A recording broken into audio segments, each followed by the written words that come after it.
Okay, some more adventures in cleaning my refrigerator. Again, you might see the robe and bare feet. Just remember, it was early and I went crazy. See a few things that I do differently, how I stretch things a little bit further. I'm going to show you some techniques that I use to make things last a little longer in the fridge. So I hope you enjoy it. I hope you subscribe, and we'll see you again real soon. God bless. Okay, so the fridge is basically done, except for the bins at the bottom. Door's clean, everything's been washed and put back. I combined some things like dressings or whatever. I'm going to show you some of the things that I'm going to actually do recipes.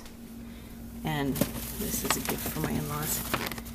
I showed you the milk. Maybe I didn't, but if I didn't, go find that one, what I did, how I moved one to the freezer, expanded it with some instant milk, so now I have 1% milk.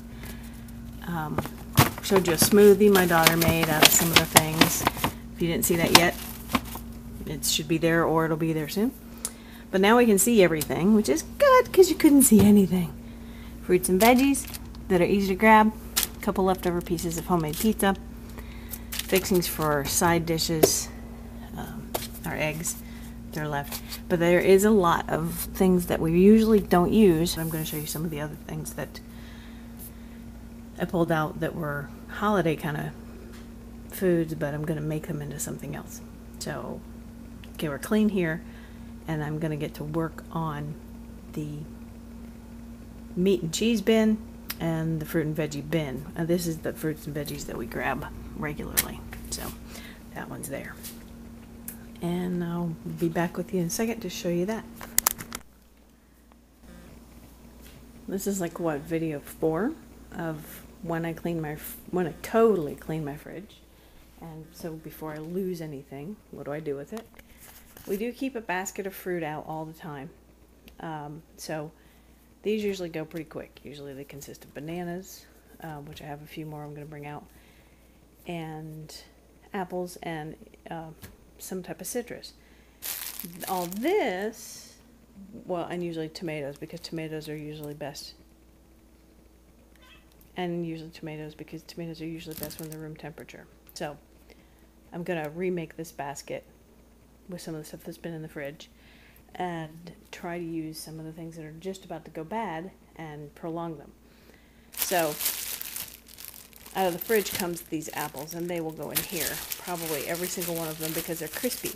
These are good and crispy. These apples were there.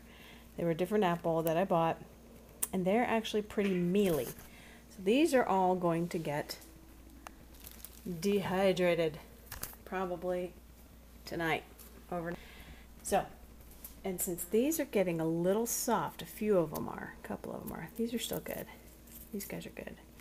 They were really, really a good deal, and locally grown, so they're fresh. These are getting a little soft, so I'm going to toss them in there, slice them up, and dehydrate those. They'll go good in soups and things.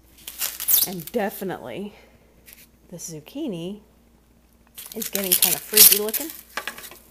And I love to make zucchini chips because they're really easy. You just put them in, put a little sea salt on them, and then they're great to snack on. So they're getting dehydrated too before they go bad, because I won't use them otherwise. I put them in lasagna in place of noodles, so that's why I have those. I snuck them in when I made lasagna for my in-laws. And then, of course, if you've seen our videos about the bananas, these are getting peeled and frozen because they're getting a little bit brown. So, but basically, yeah, that's a surprise. I'll show you in a minute. Basically, all this other stuff is probably going to go back in. Into the drawer. This never got opened. This never got opened. So they will go with the organic ranch dip I made. And so will this.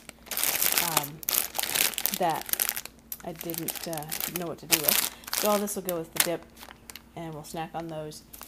And I will probably empty the limes and lemons out into the drawer. Stick a couple over here to the basket just so that they're ready for tea.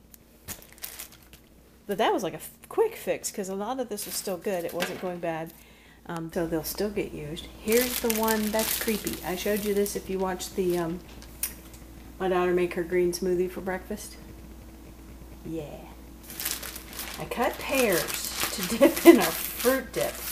And they did not make it well. This is 4 days old at least, maybe 5. Let's see.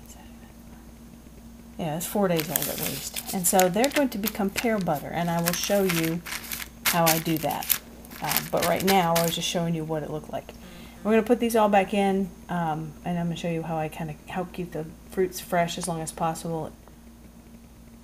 Once I've dried out the fruit and veggie drawer, I'm going to show you how I do that. Be right back. Okay, so with this, I'm saving a few apples in here, I think, just to prolong them a little bit. This is really hard with one hand. And this is the trick I use, is to put paper towel in the bottom, and it helps to keep the moisture at bay for the things that are loose in here, in case they touch each other, start to become moist. It helps sop some of that out of the air. And so that it also helps with cleanup. When it comes time to clean this drawer again, it'll be a lot easier. And then I made a nice fruit basket to keep out apples. These are snacks, so they're nice and easy to grab. And this thing was loaded. I don't know, you saw it. It was like up here. I really don't know how that happened.